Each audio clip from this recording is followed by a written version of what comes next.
Now I'm sure you're fully aware about the plastic crisis which is happening all over the world, and one of the good things is that household recycling is becoming a lot easier, and we just put it out and we hope that they recycle it. But when it comes to using plastic in the garden and horticultural plastic, it becomes a lot more complicated. So for example, with plastic plant pots, as long as they're any colour but black, but they're also really clean, some authorities will recycle it. But when we come to something else like horticulture fleece or fabric or anything like that, it's a really grey area. So I thought I'd create a video just to show you a few ways to reduce your plastic use in the garden to hopefully be a bit more environmentally friendly. If you do need to buy new tools for your garden, something that I don't recommend you do is to buy cheap plasticky tools, because unfortunately these aren't going to last long and you can quite easily forget about them outside and then they'll start cracking. And the price of being cheap may seem enticing, but you're going to kick yourself when you have to go and buy some more quite soon. So what I do is I always try and stick to traditional tools. So I use Bulldog personally, and they always have metal and wood. So as long as you have metal and wooden tools, then you're not going to go wrong. Now, if you take your gardening quite seriously like I do and you're trying to produce a lot of food, then unfortunately there aren't always really good alternatives to plastic available. So one of the things which I'm sure you quite often see around are kind of these trays. The only problem with these is that they're very flimsy, and after 2 or 3 years of use, unless you're being extremely careful, they'll start cracking and you can't really use them. So you should never buy these outright. You should only use them if someone else has been using them or they're available. Never buy these. What I'd recommend is invest for the long term and get these module trays. And the company that I get these from are called Containerwise. These last for about 15 years and they're UV treated. So these are going to be a lot more effective. And another thing that you can do is always get biodegradable pots or biodegradable trays, but I feel that these are actually quite expensive for what they are, and they also require quite a lot of energy to produce, and again you need them year on year. And a better alternative to buying biodegradable pots is to make your own. So these are simply toilet roll tubes, and you can make pots out of these, or you can make them out of newspaper. If you do have loads of the cheaper plastic pots and you do want to make use of them, then a quick way to try and make them last a bit longer is to always stack them away out of direct sun, and that may give you another year or two of use. I may seem like a bit of a hypocrite when I say it, but something you shouldn't do is buy black plastic or landscape fabric to cover your raised beds. Now, we've had landscape fabric and black plastic for quite a few years, and they can last for quite a few years. So because they're here, we're going to continue using them. But if you're starting out with a new garden, don't go out of your way to buy this, because I'm sure there are going to be loads of businesses around you who have loads and loads of cardboard. And cardboard is an absolutely fantastic alternative to covering your raised beds. And again, it can break down and you can compost it, so you can get 2 uses out of it. One thing you shouldn't do is to go to shops or garden centres and buy loads of plastic seed labels. There are plenty of really good alternatives, such as wooden ones.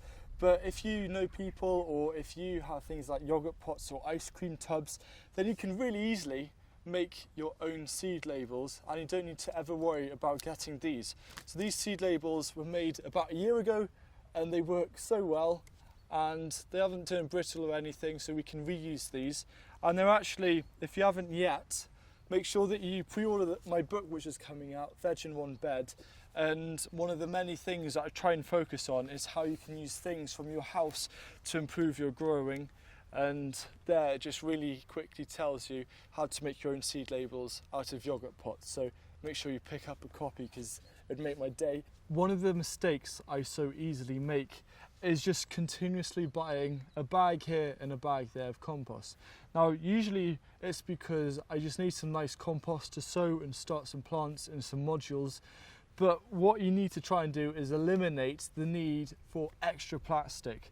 So one of the things that's actually going to be happening this year is I'm probably going to be getting a delivery of around about 15 to 20 tons of compost, but they're not going to be in individual bags. That's going to be a loose load. So one of the benefits is if you're going for bulk of things, try and get it loose or in one big bag, because it will just completely reduce how much plastic you need.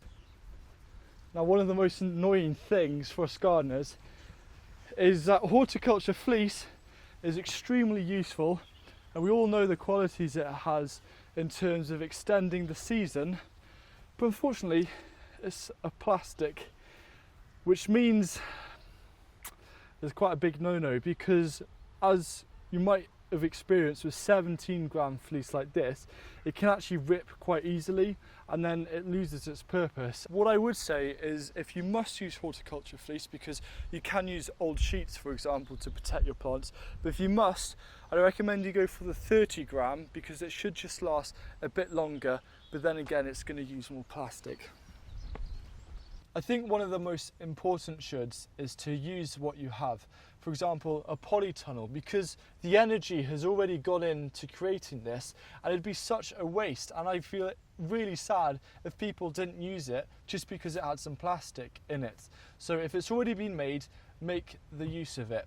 If not, and you do require plastic things, you can invest in 100% recycled plastics. And these are actually decking boards, and you can get these from British Recycled Plastic.